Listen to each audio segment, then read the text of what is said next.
teachers outside the Philippines, what you have is the kids teacher tag above your name, which should be the same, upgraded to JK12. All right. So now, as BK12 or kids teachers, you are specialized in teaching students in levels 4 to 6. Okay. So you might think, yes, but I get all levels of students, all ages of them. Yes, because the platform works like that. All students in all levels can see every teacher's profile, especially when you are new teachers in the platform. There is a certain group for new teachers, and they have the advantage because that group is located on top when the students are searching for teachers. Okay. However, after your third month in the platform, your names or profiles will be removed from that boosted group, and you will be left in the Gen Pop, general population of teachers that can be found below. All right. Now, if students and parents are particular with the teacher specializations and trainings, then probably before booking their teachers, they're going to run a search or have filters set. And if, for example, you are a BK12 teacher, which is a specialized teacher in levels 4 to 6, and someone who has a child under level 1 would filter the search, they cannot see you anymore. Okay, now having the JK12 tag means that when they filter their search, all students from levels 1 to 6 can see you now. Okay, and you won't only be shown for those specifically looking for teachers for level 0. Okay, so that's that. We have level 0 specialization. That is our SK12, which is next to this one. If that will be offered, then that's good. You could take it too. And we have another specialization for level 0, which we call the level S specialization. It's level 0, but it is exclusive to level 0 students under the ages of 3 to 5 only. So that is that kind of material with H5 lessons and the embedded videos that you have to use the AC player with. Has anyone taught this kind of lesson already? The level S lesson? Yeah, teacher Andrew can. Okay, that's good. Cool. Everybody else H5 tagged already, or is there anyone who isn't H5 tagged yet? Anyone? Or do you guys have an idea what it is? Some of the teachers here might be very new. H5 tag, you could also see it next to your K12 tag. It should be orange for it to work. If it's gray, it means that you are missing a requirement, either H5 training or H5 tech check. Okay, having the H5 tag means that you can teach the interactive lessons here in 5-1 Talk. If you do not have it, then probably you're teaching all PDF lessons. No games, no built-in songs, no drag and drop activities. Okay, so I have Hi, teacher Anna. teacher. Teacher Chubi. Yes. I am not yet an AH5 teacher. Okay, so I have two already. Okay, both Annas, Anna and Annalie. And for all the others who aren't H5 tagged yet, but would like to get the tag, this is an optional thing, guys. If you would like it, of course, it would help boost your bookings because it is another filter for our students who have availed of the H5 package.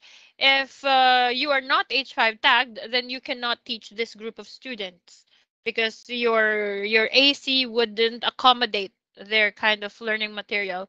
If they are able to book your lessons, then their materials will automatically change back to PDF, which is kind of a loss to them because they're paying H5 lessons at the, premium. So they would probably, or well, if I am, definitely choose an H5 tag teacher so that I could enjoy the games and everything that's built in together with the price that I'm paying for. So it is what it is. All right, so for those teachers who aren't tagged for H5 yet, please let me know later on. You can send me a message in Skype so that I could help you with it. You don't have to attend a live training for H5. There is only a self-access module for it. I will send it to you once you send me a message. You've got to let me know. Okay, I will not send it to you guys voluntarily without you asking for it, because we don't want to waste time, asking you to do it if you don't need it. So only those who want it and need it, let me know. And I'll have you on queue for H5 tagging. If you don't know yet, for now, if you have it or not, or if you want it or not, you can think about it. I'm a message away in Skype.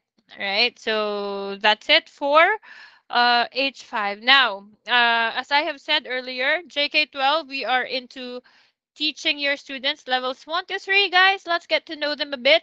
So levels 1 and 3, guys, it does not mean that they're levels 1 to 3, that they're also grades 1, 2, and 3 at school.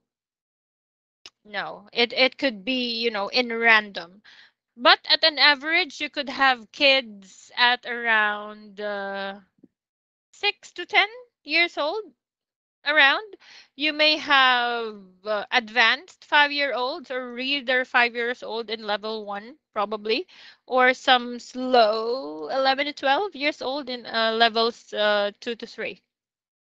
Those students who are still having difficulty in reading, blending, and have poor comprehension skills, reading comprehension. So that's what we teach them in lessons. No, in levels 1 to 2, lessons include vocabulary, conversation, and phonics. And in level 3, we have vocabulary, conversation, and reading comprehension.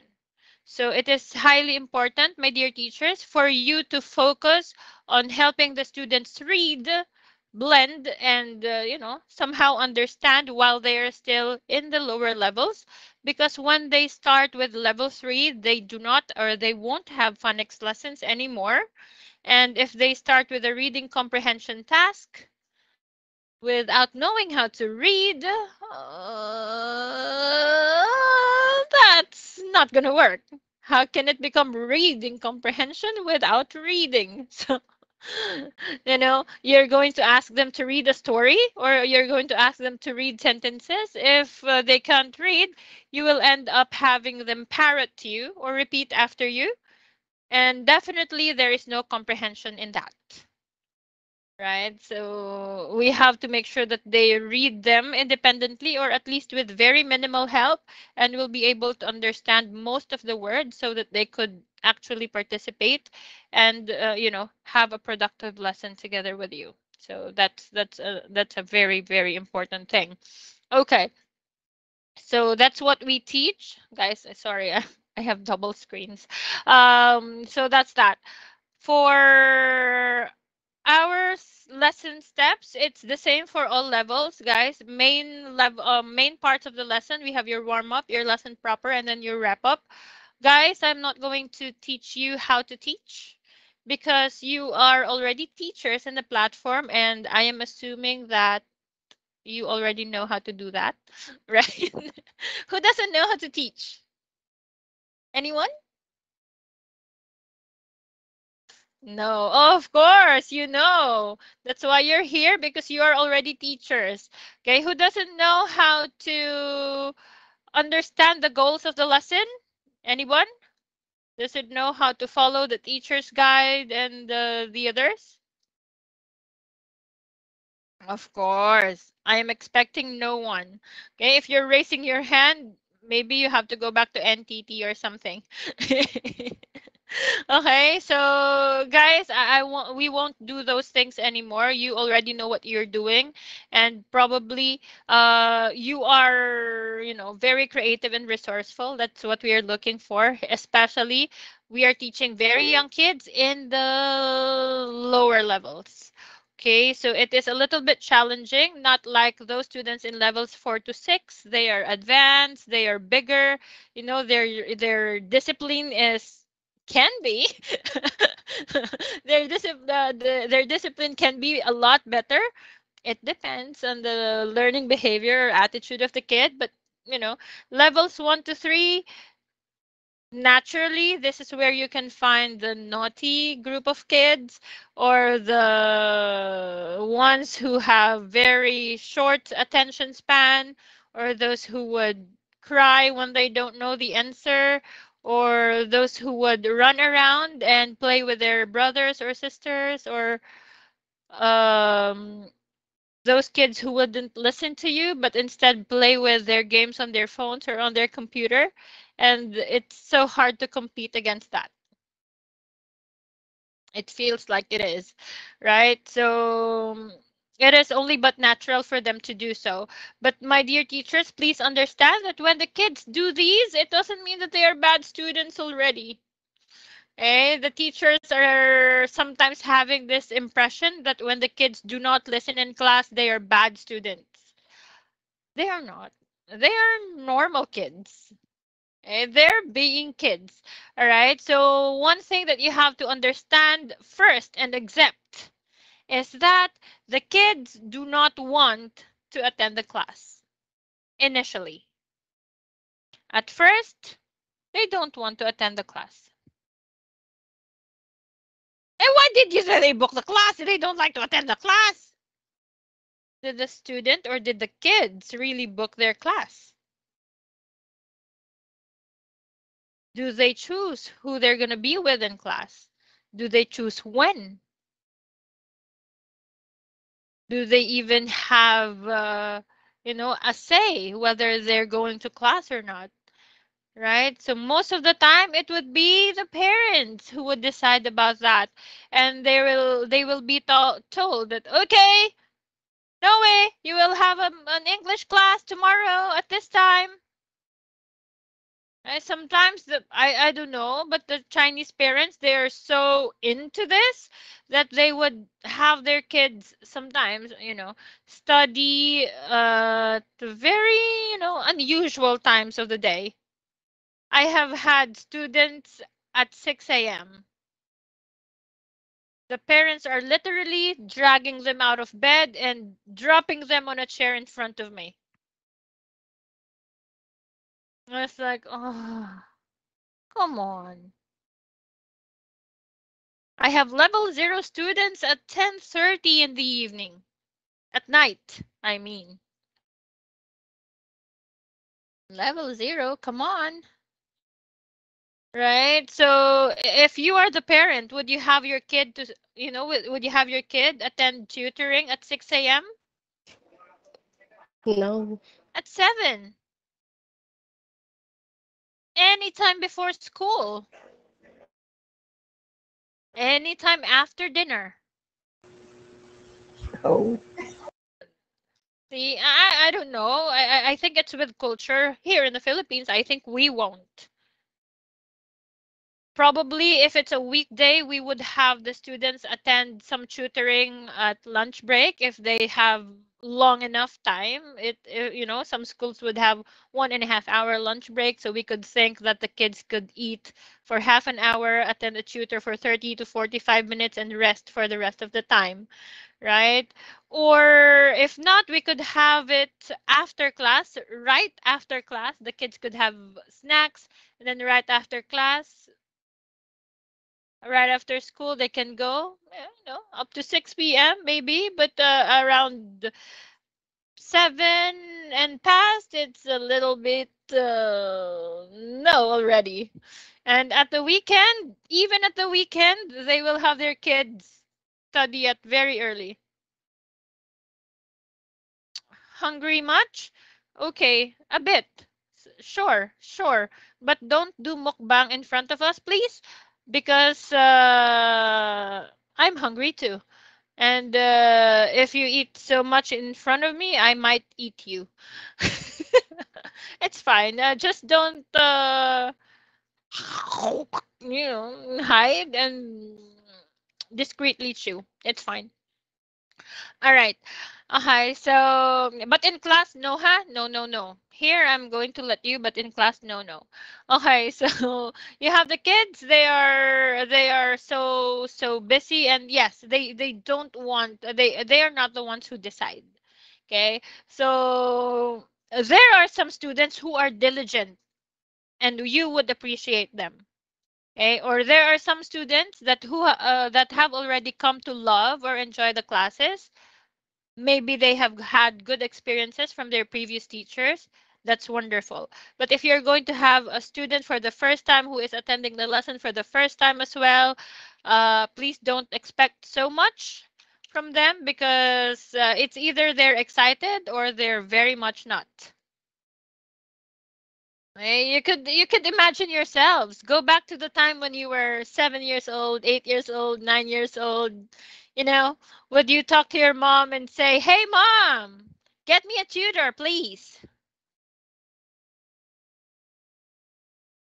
I want to learn something in extra. Enroll me in an extra class."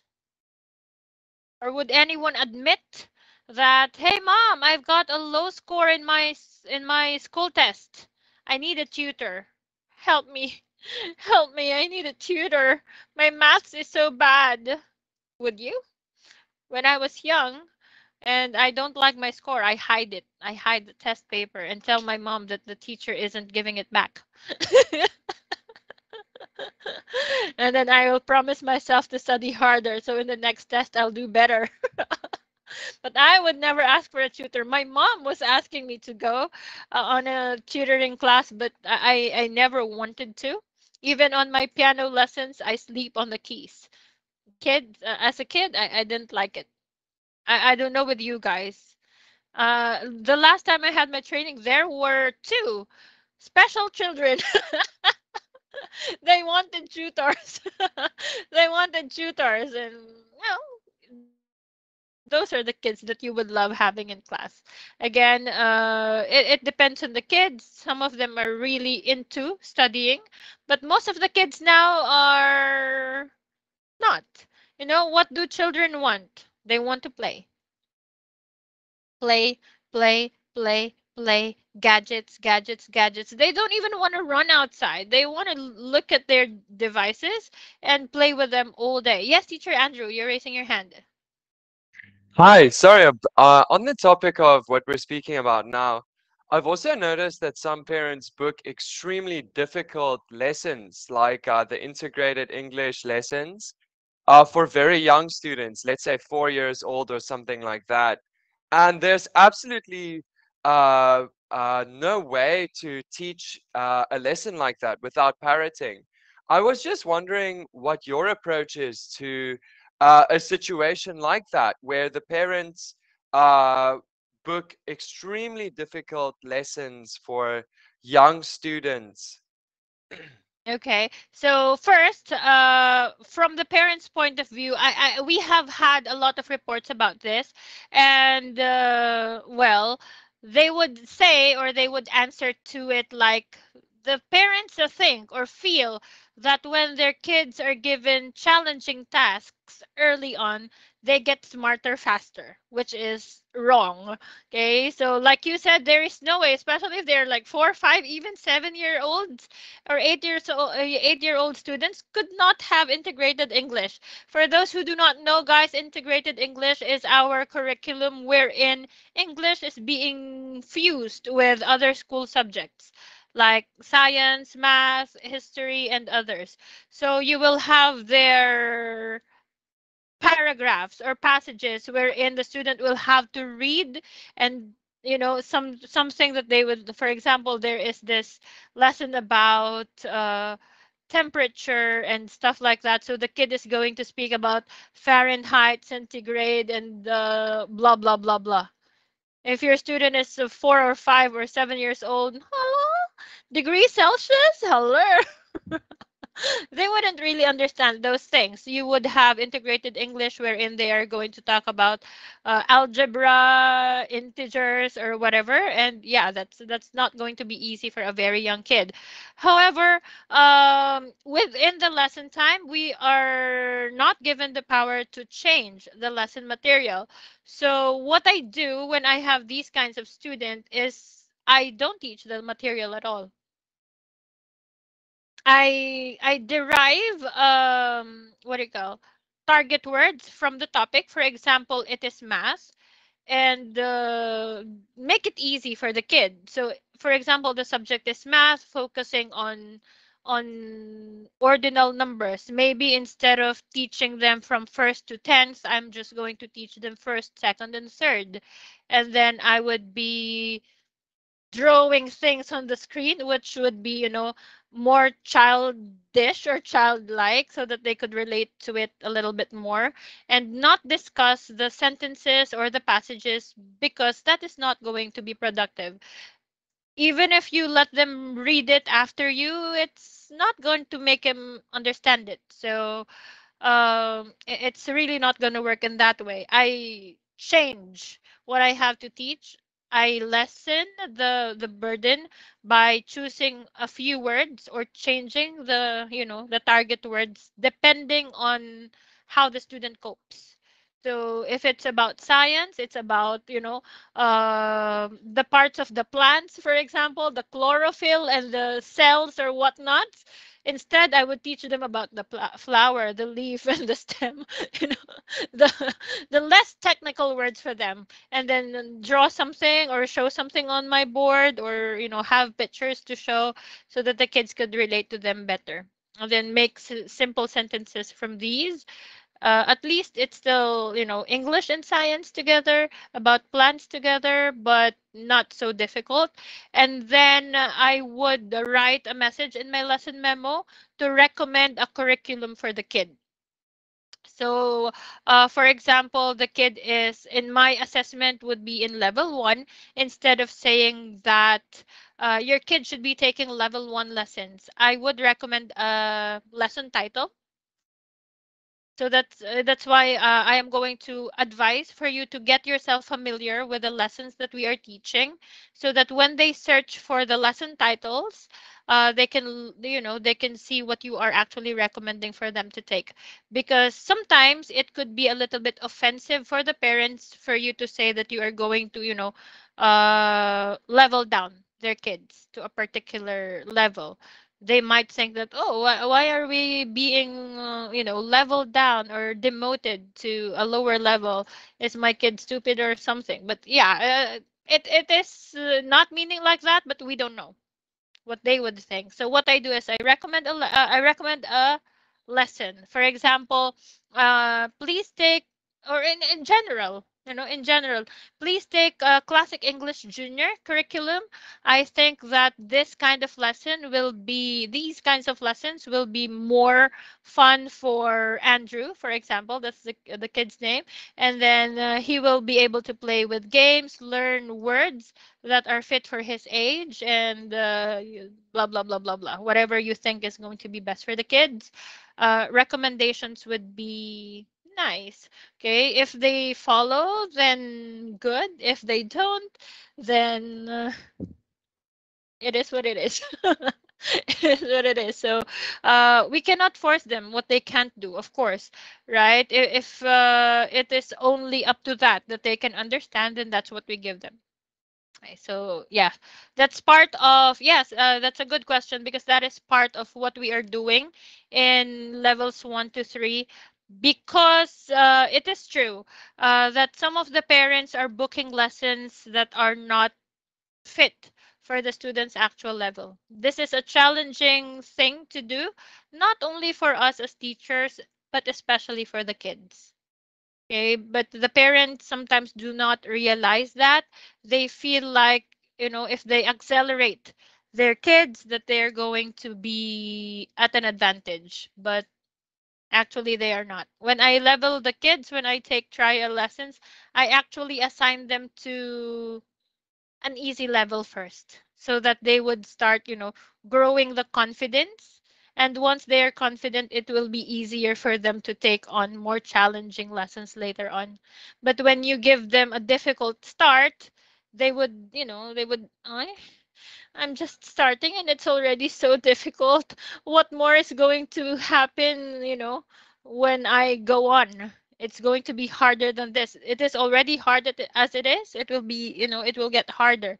But if you give them something easy, something that they can, handle, they will grow the confidence as well. It will give them a chance to review the things that they might already know, and of course the things that they don't know yet. While reviewing, you add something to that, so they will be really ready to to take on more advanced levels. So if ever you get a trial lessons, please do not give them a level way too advanced, and please do not consider parent assisted answers as student performance. If you have students who are able to answer because the parents are next to them and they are able to answer quickly, don't count it as, student performance. Uh, Set the level one level or half level lower, so that you actually see the students' independent performance, not including the parents. Because when they are in the trial lessons, some of the parents are like last, they're so excited, they're so engaged. But then again, when the actual lessons come, first few lessons, they would be there helping their kids. But after some time, they will let the student take the lesson on their own. And when the parents leave, the student will do. Uh, they cannot do it alone. So don't let that happen, so that the students will not, be dependent on the parents. Once the parents realize that their help is not needed because you have set the right level for the kid based on his or her own ability, then, that will be a better way for you to, teach the kids. Okay, so going back, playing. Okay, that's what the students like to do now. They like to play. They don't even want to sleep. They don't even want to sleep. They don't want to eat. Unless they are really, really tired or really, really hungry, most of the kids now would choose to play, play, play, play, play, play, play, play, play, play, play, play, play, play.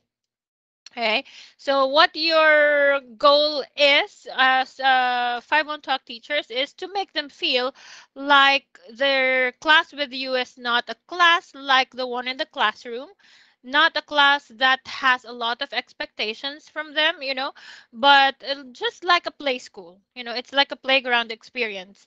Okay, no matter how much we think English is important, for our students, they might not have the same visualization, especially when it comes to taking 5-1 Talk lessons, because what we teach in our classes might not be in sync or with the same level as their actual English lessons at school.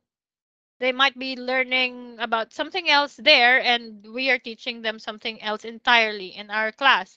So whatever we're doing here, it's not actually going to affect their actual academic performance. So this is really something that's just an extra for them.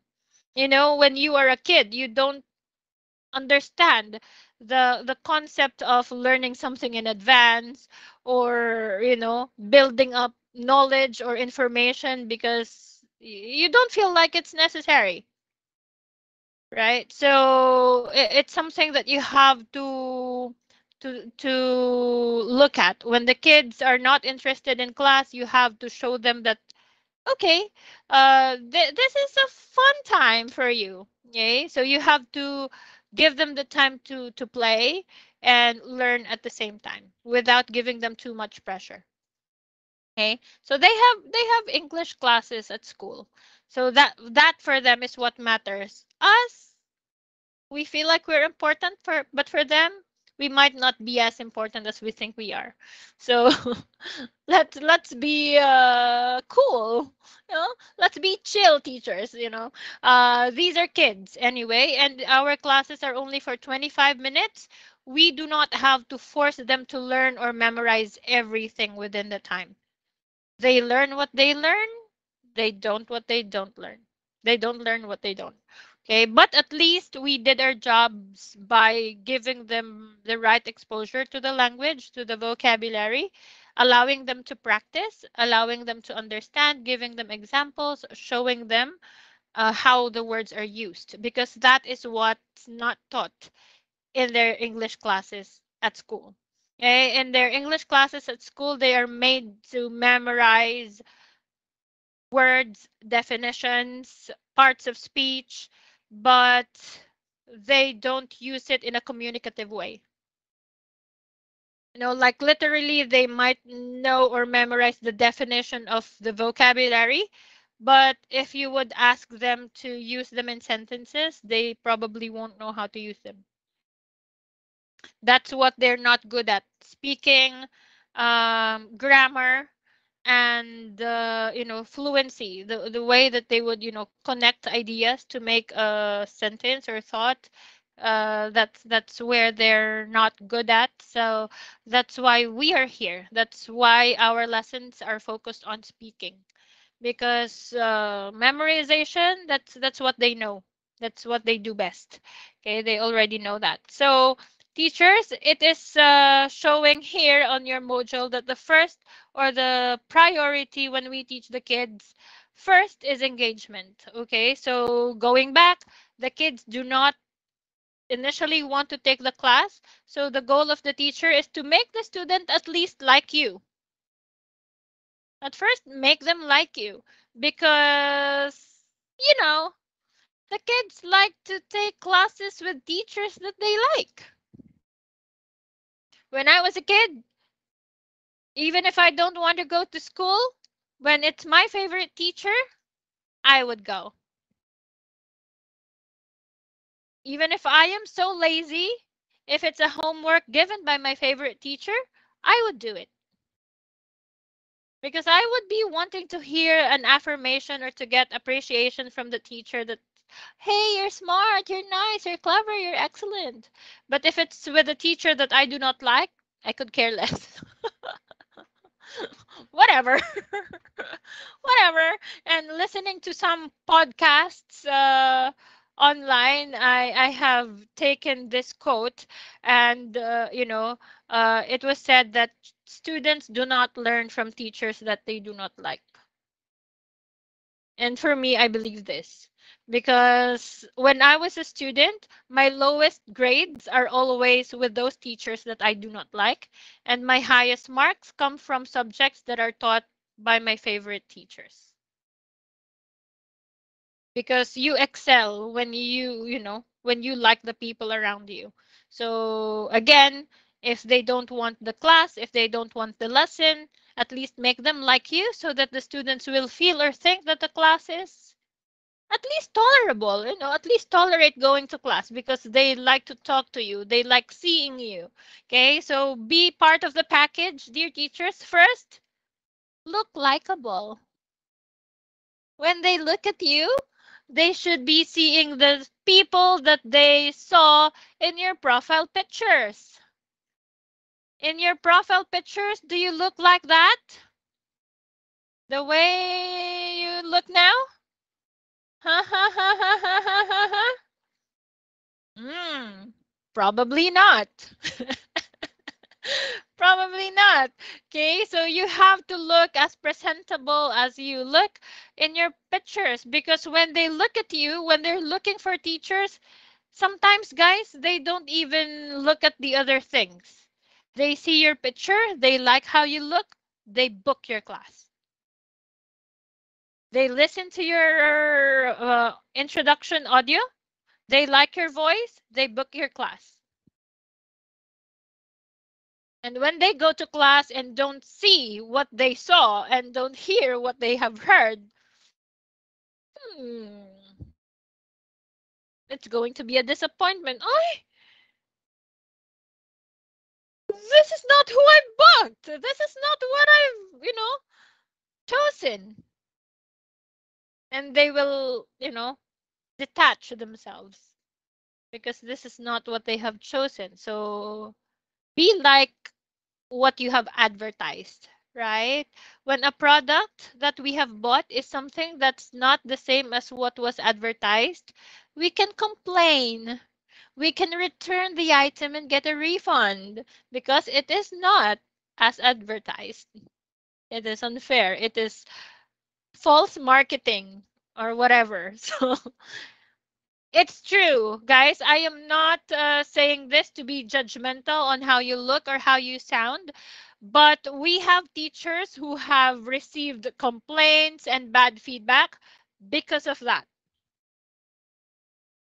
One of my colleagues was a very, well, tenured teacher here in the platform. He has been here for about 9 years already. And from the time that he has started up until recently, he hasn't changed his profile picture on my page. Of course, in 9 years, he has gotten old, he has gotten fat or something. Change happened. And one day he was in our Skype group chat and he was complaining, trainers, help me. I need to, appeal this complaint. I don't want to accept this because the complaint was that the teacher is a different person. Because the teacher in the picture is thin, the teacher in the classroom is fat. Maybe with age and size, he looked like a different person. And there was a complaint against him for being older and fatter. So it's funny. It's funny when we think about it, but in actual thing, it somehow makes sense because, unauthorized substitution is not allowed in the platform. Like, hey, Jeka, I can't attend my class. Please, this is my login and my password. Teach my student if you're free. I'll just pay you. We are not allowed to do that. Only you can teach your students. So if the student sees that you do not look like the teacher that they have chosen, then they have the right to complain. So please be like who or what you have advertised on my page. All right. So when they like you guys, you talk to them, you show them interesting things. It's not hard to find out what they like, right? So when you have very young kids, you have girls, you start with dolls or plushies or famous English cartoons for girls. For boys, you do the same. Video games for boys. They like Legos, Minecraft, what's that? Some of them play Fortnite, but a lot of them do not like it too. It's a little bit half-half because Fortnite I think is a bloody kind of game, but some of my bigger students like that. Okay, some of them like I have them as props there. So some of them like Batman, Spider-Man, and the superheroes. So you have got to it's like a trial and error kind of thing. If you show them something and they look, you know, enticed with it, keep on using it. And if they don't engage with that kind of material, then stop using it, try something else. Okay, so be sure that you give them something as a reward aside from the stars in AC because that will give them more sense of accomplishment. It is not like because the teacher's mentality would be like this. Why would I give my student a cupcake when I know that he or she cannot actually eat it? It doesn't make sense. Guys, you are adults. Okay? Look at it in the children's perspective. For them, being given a cupcake is, given a reward, being given a reward. And when you give rewards to them, be sure that you are giving it to them collectively. You give them a lot, as you progress in the class, you give them more and more and more and more. You give them different kinds of it. And at the end of the class, you could present to them how many or how much they have earned. Okay, wonderful. JK, you have gotten 20 magic stars in the classroom and 10 cupcakes for teacher. Great. Okay, this is how they would measure how good their performance is like, right? If yesterday they have gotten 5 donuts and 10 magic stars, and today they have gotten 10 cupcakes and 20 magic stars, it means that they did better today than yesterday. And the students are going to be able to measure how well they did based on the rewards that you do. Or for example, you could give them activities with goals. For example, when I teach body parts to kids, the little parts are in the box. So I have a thing like this. One for a girl, this is the girl one for the girl and one for the boy. And when the kid does good job, I will place the head, I will place the body, the arm, the missing leg, and the face parts until the parts of the body of the kid is complete. if the student doesn't do well in class, then probably we will end the class with this kid having no nose, no eye, no tummy. Right? But if the student does well, he or she can see that the kid is complete, and the student will feel, oh, I was able to complete the girl.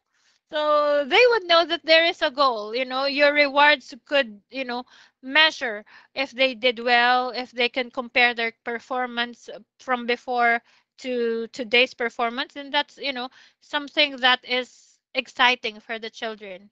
You don't have to look at it from your own perspective as an adult, because if you do, everything will look and sound mundane or naive for you, because you are old and boring and tired and torn and broken.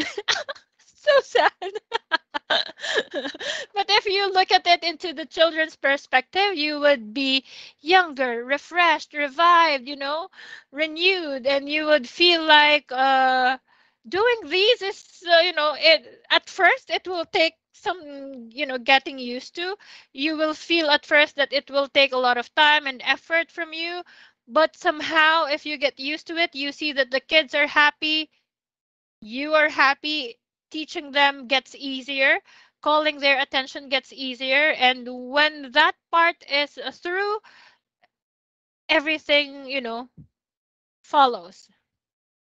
Because when engagement is there, the class is going to be so easy and so fun. But when engagement is not there, you are going to spend half of your time calling your student. Hello, Lizelle! Hello! Hello, Lizelle! Come back, come back! Where are you going? What are you doing? Listen, listen! And you will end up, repeating your questions and instructions over and over again, because the student isn't following. The student isn't doing what you're saying, because the student isn't interested, because they don't see any purpose for that. But if you are giving them enough motivation for whatever you're asking them to do, like they're playing games, they're collecting cupcakes, they're collecting treasures, apples on the tree, they're collecting cookies for their milk, or they're feeling cookies for Cookie Monster's big mouth or whatever, they see, a direction to why they have to do something. Even if you ask them to do something again and again, or to say something again and again, they wouldn't mind, because if they will do this, they will, get a missing part of whatever it is that you are, building together today. Okay, so engagement. Find out what they like and you give it to them. Okay, in a different way, in unique ways, or whatever. It could be fun. Okay, now for the teacher learner language, it will start when you go on to your lesson proper. You have to always know and believe that your level is always higher than your student's level. And so when it comes to adjusting the level of language, the adjusting will always have to come from us. We cannot expect our level 1 or level 2 student to meet us halfway. Like I am going to gauge myself as a level 10 speaker. I cannot expect my level 2 student to meet me at level 6 language. The speed, the choice of vocabulary, it cannot be like that. So you really have to stoop low. If you could give them level 2 or level 3 for a challenge, kind of pace or language, then that would be okay. At least the same level or a little bit higher if there are advanced students, but do not give them, too high or too good, because they might not be able to relate with you. Okay, for those teachers who are trained in accents and whatever, please do not use heavy accents in the classroom, because our students are Asians. They're just, like us here in the Philippines. The more we sound like they are, the more they would understand us easier. But if we are going to speak like Harry Potter, and we will tell them, "Hi, welcome to 5 on Talk. My name is Mary Grace. What is your name? Wonderful. Today we are going to learn about nouns and adjectives. Are you ready for class? They won't be able to understand it and they would suddenly feel like, oh, I don't know. And you will feel like they are not going to speak. It's not because they don't know. It's not because they're stupid. It's not because of whatever. It's because they have already gotten intimidated by your greatness. Because guys, when the students come into the class, they have but one goal, to be like you. You're like the superstar and they are like your super fans. And what do super fans do? They imitate their idols. The goal of the kid is to speak like you, listen, listen to you, you know, answer questions like you will, make sentences like you will, and that's how you're going to teach them. But if you are not able to show them something that they can copy, and you have shown them a level that's way, way, way beyond what they know they can do, they might end up, just giving up. Like, I adore my teacher. For sure, he or she is very smart and very clever. I would, for sure, want to be like that, but can I do that now? At this time, at this level, can I do that? I don't think so. And if I commit a mistake, will it be okay for with my teacher or is it embarrassing? Will it be okay with my teacher if I cannot say the words like he does? Or if I cannot read the sentences as fast as he does? If the student doesn't feel confident that it will be okay, then probably they will just say, I'd rather not, to save myself from embarrassment and to avoid from, committing mistakes because I don't want my idol to say that I am not good enough,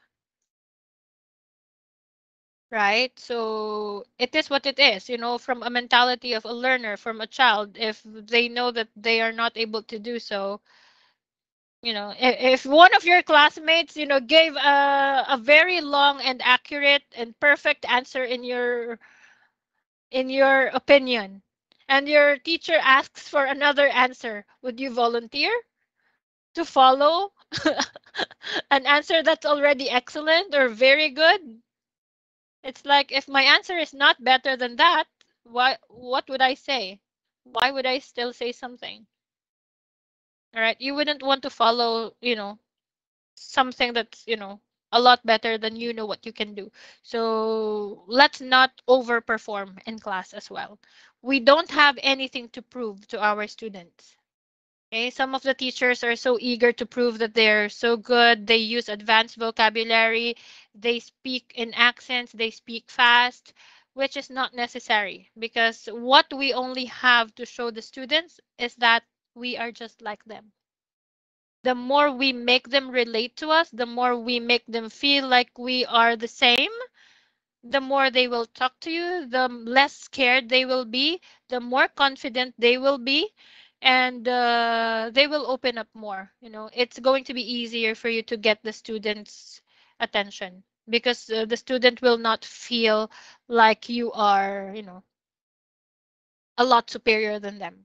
They won't have the inferiority feeling.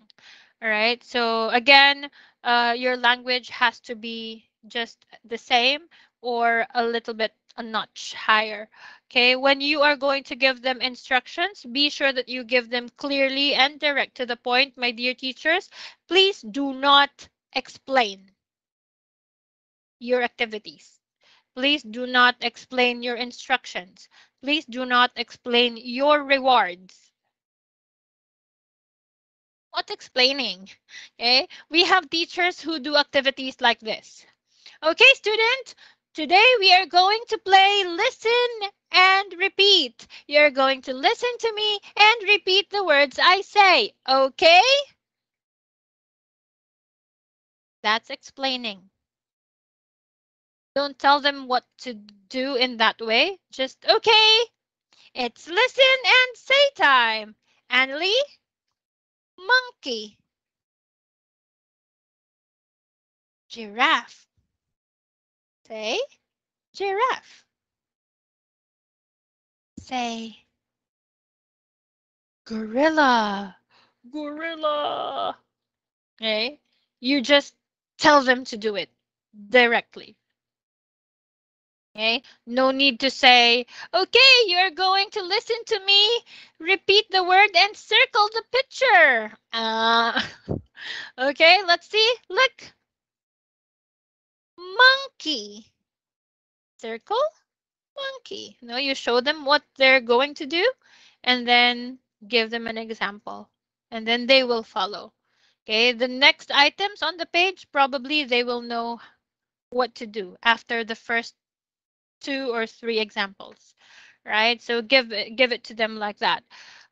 Clearly, direct to the point without explanation. When you have to do the conversation, please do not tell them the story or do not give them a summary of what the story is about. Let them understand it as the as the conversation goes. Okay? Now, the setting is there at the beginning of the story just for you as a teacher to know what you are going to read together and for you to be able to assign roles fit for the both of you. If you want the student to read the setting, it's fine, but do not explain. Okay, we are going to have a conversation today. Mom and Timmy are talking about going to school, and Timmy is already getting late. Let's read it now. I will be mommy, you will be Timmy, and later on we are going to switch roles. Oh, okay, and your level 2 student, 7-year-old, is like, huh, okay. All right, and it is not even mandatory for you to switch roles with the student. So when I have the conversation part of the lesson, what I do is I assume a role, I assign a role for the student, or if the student is advanced, I could make them choose. Sometimes students insist to choose the role that they will play. Some girls would not like to read as Timmy, they would like to read as mom instead. So I let them. But I do it straight. If there are 4 pages of the conversation, I would read everything from the beginning till the end, the student taking one role and I do the other. Now, Uh, after, yes, tell me. so I teacher, so it's not necessary to follow the script given teacher in the AC classroom. It's a guide. It's just It's a okay. guide. It is not something that you have to do verbatim, right? It's a guide for you to know what the goal of the lesson is. Again, the teacher's guide does not see how your student actually performs in the classroom, how the student reacts into this activity. So what I do is that I assign the role and read everything. At the end of this conversation, assess or evaluate. Is your student able to read his parts independently? Does the student seem to enjoy reading the conversation? If your answer is yes, then you can go back to the first part of this conversation and that's when you switch role. But if at the end of the first round of conversation you see that the student needs a lot of help reading, pronouncing words, and is barely even able to read independently and doesn't seem to enjoy the activity, why would you do it again? It's a waste of time. If the first time or if the first round of reading you have discovered that this student is a parrot reader, why would you have to switch roles? Then that means that you as a teacher will have to read everything for like 4 times and the student will repeat again and again. If you just parrot the entire conversation, how are you supposed to ask the student to answer the comprehension questions? If they can't even read it independently, then probably they don't understand it. So that part of the lesson is a waste of time and unproductive. If the student does not enjoy or does not do well in reading the conversation, then you just read it just for the sake of reading it, and you should focus on things that the student can do. Like if the student can work on pronouncing the words more, or can work on identifying the pictures more, or on making simple sentences on their own better, then that's where you focus, because that is where the student, works better. You cannot force them to do something that's very hard, because if you do that, you're going to waste your time doing something that you are not, that's not productive. Whereas you could do better by making the student do something that they do better. Okay. Instead of forcing the student to read this entire conversation, you could have already taught them 2 or 3 sentences, and that would be better for them. You could have played more, and they could have memorized the way to pronounce the words correctly. Instead of forcing them to read, teach them pronunciation, because that is your priority. They cannot read, so teach them the words. Teach them how to use them in their own sentences, instead of forcing them to take the sentences from the story, which they could not understand. So, you can change the direction of the lesson depending on how you see the student is taking it. You don't have to enforce everything. And guys, the teacher's guide is there, but you have the power to modify the activities. You don't have to do all the games as it is. Sometimes I skip some of the games, or I replace them with other games. The shark game in H5, I have a lot of students who do not like that. They see the shark and they cry. So I skip that page entirely when they cry, and then I replace it with another activity. The important thing, my dear teachers, is that you know the goal of that particular page. For example, the shark game. The goal of that game is for the student to say the words again and again for retention.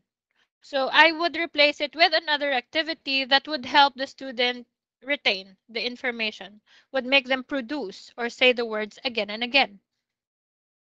Okay, so instead of, because they get scared, and somehow when they lose the game, they feel guilty that the shark killed the fish because they're not good enough. Guys, it's better now that it's a fish. But when the H5 lessons were new in the platform, you would also be sad, because that was not a fish swimming. That was either Timmy or Cindy swimming against the shark. And if the student loses the game, Timmy dies at the end of it, or Cindy dies at the end of it. It's terrible and horrible. So it's a good thing that they have changed it into a fish, but still, a lot of our kids are soft-hearted. They could not afford seeing the fish die because of them. And again, it might look like a game to you, but for the kids, their imaginations are, wilder than ours. Okay, so they actually believe in things that they see. So yeah, if they don't like it, then don't force it. But you cannot skip, you know, just skip the game. You have to replace it with something else. For as long as you meet the goal of this activity, it doesn't matter how you do it. Okay, it doesn't matter how you do it, because if you just skip an entire activity alone, you might end up having more time on your clock and no more things to do. Okay, so you have to make sure that you manage your activities nicely. Now, for the reading part, like I have mentioned earlier, if the student isn't able to read on their own, at least help them. If the sentences are long, sometimes if you show them an entire passage, okay, student, read. Go. Read, read, read. Okay? When they look at it and it's so long, they would sometimes feel overwhelmed. Oh, it's a lot. I think I can't read it. Or maybe, of course, when you are asked to read something, the first thing that you would do is to scan. And then when the student sees a word that they know they can't pronounce, they wouldn't start reading. So what you can do is to read the passage before they do, and so they can spot those words that, that's competition. I now know how to read it. Okay, teacher, I can read it. Okay. Uh, there's the word that they can't pronounce. They have heard it from you. They think they can say it already. Then they would be more confident to read it. Or you could underline it by parts. Okay, this. And then when they see, only this. After they read this, underline some more. Okay, and then underline some more. And little do they know they're finishing the entire thing, and you're only helping them, minimally for those words that they cannot pronounce or mispronounce in the middle. Or if the student isn't really confident in reading that much, you could, like, read one sentence, I read the next, you read and do it in an alternate way. But as a teacher, you could at least assess which sentences have the most target words in them, and you assign that part or those parts to the student. So they have to read the major lines, and you read, the minority, those words that are not so relevant. Okay, so that's that. When the sentences are too long, for example, you have that P and B phonics lesson. Polly found a bag of books. Polly found a bag of books. Polly found a bag of books. Polly found a bag of books. Okay, I can say it. Can my student say it? Student, let's read. Polly found a bag of books. Polly found your books. Polly found a bag of books. Polly found your books. Polly found a bag of books. Polly found your books. Polly found a bag of books. Polly found a bag of books. Polly found a bag of books. Polly found the books. Again. Okay, sometimes they can do it when you chunk it. Okay, so it's just like eating crackers, guys. You cannot force an entire, how do you, piece of cracker inside your mouth, right? Soda cracker, ow, you cannot eat it whole. So what you gotta do is chunk it, ching, ching, ching, to make it fit into your tiny cute mouth, and you can chew it.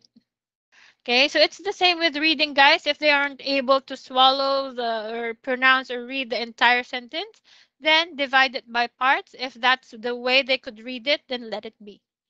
You cannot live in that moment forever until they can memorize the line. So just let them read the best they can. Okay, if they can read phrase by phrase, then give it to them. At least they don't feel like it's so frustrating because it's so long, it's so many. Again, we are not, our goal is not for them to memorize or to say it fast. We're about done, guys. No problem. Okay, at least to expose them to the language, to the sounds. If they pronounce the words correctly, then that's okay. Okay, for phonics lessons, the goal is for them not to read the entire thing, but for them to pronounce those words with the target sounds correctly. If they're able to do that, even if they cannot read the sentences fast and long, it's fine. Okay. Now for corrective feedback, if you see that the students are committing mistakes, especially if they are parts of the target language, do not let them go unnoticed. Correct them as much as necessary, but not too much. Again, only as necessary. Do not overcorrect because you might be killing your students' confidence. I have done nothing right. Everything I say is wrong. I won't do it again. Okay, you're killing their confidence. Don't do that. So to make it fun, you can use your flashcards. If you have a happy or a sad face, maybe, or if you have like a point system, I think it is better than giving a thumbs up or a thumbs down, because a thumbs down automatically means a negative thing. But if you have like a point system reward, like if you give them 2 cupcakes for a very good answer and just 1 cupcake for an average answer. So, there's a quantity. So they know that they did okay, you're appreciating it, but not as excellent as 2 cupcakes. Or you could give them 1 big hamburger for a very good job, or a small hamburger for an average answer. Okay, so make the rewards like that, so that the student do not lose their confidence. Okay, and please do not use negative language. You're wrong. Why don't you know? We just learned it. You don't know it. You forgot it. Oh my God. You're so stupid. Never. Okay, never. Okay. And when you give them the corrections, give them some clues when they forget something. Okay, give them some clues until they are able to produce the language independently. Give them a chance to correct themselves. If not, help them and then make them repeat. At least they produce it with your help. All right, don't say, okay, this is a, you forgot. Okay, this is an elephant. Let's go to the next page. That's so wrong. Okay, this is an Elef.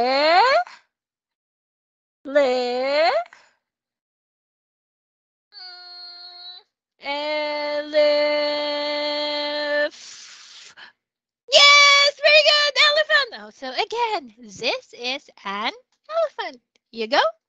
Wonderful. Yay. One Lego star for you. Yay, good job. Okay, you give the reward. Don't explain again. Some of the teachers are giving their reward. Because you were able to say the sentences correctly, I am going to give you a Lego star. Very good. Don't explain why you're giving a reward. Because of that, blah, blah, blah, blah. They don't need it. Of course, they know that you are rewarding them for the action that they have just done. That's automatic. So you just give it to them. Okay, wonderful. A star for you. Yay. High five. Boom, fist bump, high 10, chin. It's fine. Whatever you do, it's okay. Right? Now, after everything is done, you do your wrap up. For your wrap up, do not forget to make the student produce the language independently. When they commit mistakes while reading the target words or sentences, do not correct them anymore, but instead list them. And then at the end of the student's performance, you have to give a summary of their performance in an evaluation. You make it in, you give it to them or deliver it to them in the sandwich method. So first, you're going to give them the good things that they've done. Okay, so today, student, you were able to pronounce these words correctly, and then followed by the areas of improvement. Okay, but you need to practice saying the words blah blah blah blah blah blah blah blah blah blah blah blah blah blah blah blah blah. Okay, and then at home, practice making sentences with mommy and daddy. Say, it's a circle, it's a square, it's a whatever. Show them shapes. Look, it's a square, it's a circle, it's a triangle, it's a star. Okay, look for different shapes at home and practice making sentences. You did nice today. Thank you, and see you next time. Okay. So that's that. If you would like to see them again, you can advertise yourself. Again, it's Teacher Maravik. See you again soon so that they will remember that it's you. If they have enjoyed the class as much as you did, they would remember that you are Maravik and that they would book your lesson again next time. It's fine. Okay, but the only thing that you are not allowed to do is to ask them for a good feedback. Please give me a good feedback after class. Say yes, you like me, yes. Please don't ask for a positive feedback. What you can do is to make them want to give you a good feedback. You could ask them, are you happy in our class? Did you like our games today? Did you like the lesson? So, making them realize that they liked the lesson and they had fun will make them want to click that thumbs up or yes button when the survey pops up after the class. But again, do not force them to, okay, you will have an evaluation, and some of the teachers are still translating them into the chat box to make the student really answer the survey for them. So please don't do so, because that is not allowed. All right, so that's that.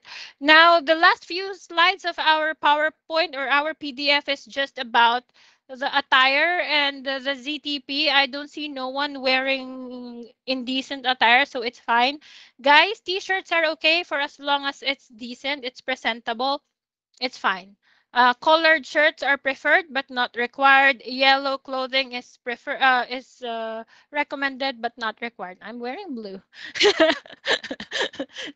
I'm wearing blue. It's what I feel like wearing today, but I don't look nasty. I don't look like indecent or unprofessional, so that's fine. You can wear your round necks. If it's too hot, it's okay. You don't have to wear your coats. If it's hot, it's fine. You don't have to. Okay, wear comfortable clothes for as long as you look nice, neat, and confident in them. It's fine. Okay, for the ladies, wear at least light makeup or light lipstick. So, even if our classroom teachers, right, we are expecting them to wear at least something. Yes, teacher Aaron. Are hoodies allowed, ma'am? Hoodies. Hoodies are allowed, but don't wear the hood Okay, thank you. unless you are doing a role play that you are a hooded something or you are playing around with a kid. But don't wear something that would cover your, face. Okay, something like that. But wearing a hoodie, the hood is at the back. It's okay. Right, for the ZTP guys, for as long as it's our 18, even R16 and above, don't talk about it in class. Okay. So for the words or territories, it's not at all bad to say, for example, oh, teacher, I went to Hong Kong yesterday. Ah, don't say the word Hong Kong. I will lose my job. It's not like that. It's okay. Just call, okay, wow, you went to Hong Kong. Hong Kong is a beautiful place. For as long as you don't say that Hong Kong is a country, then that's not at all offensive in their beliefs. It's fine. Okay. Oh, teacher, my classmate had COVID. Oh, no, don't say COVID. First, okay, you take care. Take vitamins, wear masks when necessary or whatever. It's okay. It's a neutral kind of conversation. But if you're good, yes, COVID is in the world because the Chinese people eat bats and rats and snakes.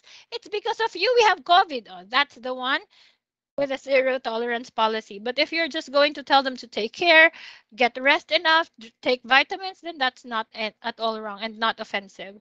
All right. So just, stay within the safe limits of conversation. It is not allowed to say the words, just say them, but to engage in an unprofessional type of conversation.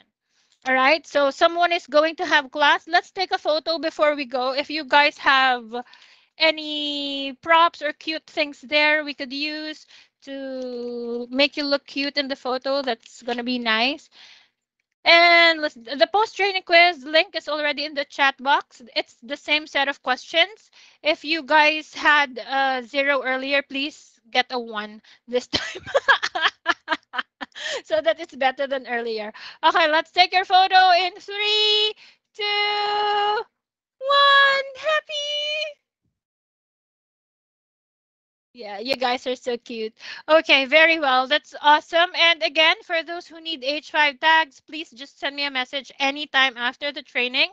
If you guys will have other questions about anything, if I can answer them, I will. If not, I would point you to probably who or where you could find your answers. Again, my Skype ID is in your training schedule tab next to the link where you got the link to this training. Okay, but there you go. For those who need to go, you may go. For those who have last minute questions, I can take them. Anyone? No more? Okay. If there are no more questions, then we can go. Thank you so much, everybody. And I hope that you enjoy the rest of your day. Have good classes later on. And for those who are hungry, eat well. I'll see you again soon. I hope you all guys have a Thank you, great miss. day. Thank Bye, you. Thank you, everyone. teacher. Bye, Bye. teacher. Thank you so Bye. much. Bye, Bye. Thank teacher. you. Thank you. Thank you See you. so much, Bye. Teacher Thank Thank Ruby. you. you. Bye, teacher. Thank you. Bye, teachers. Bye, teachers. Bye, teachers. Thank Bye, you. teachers.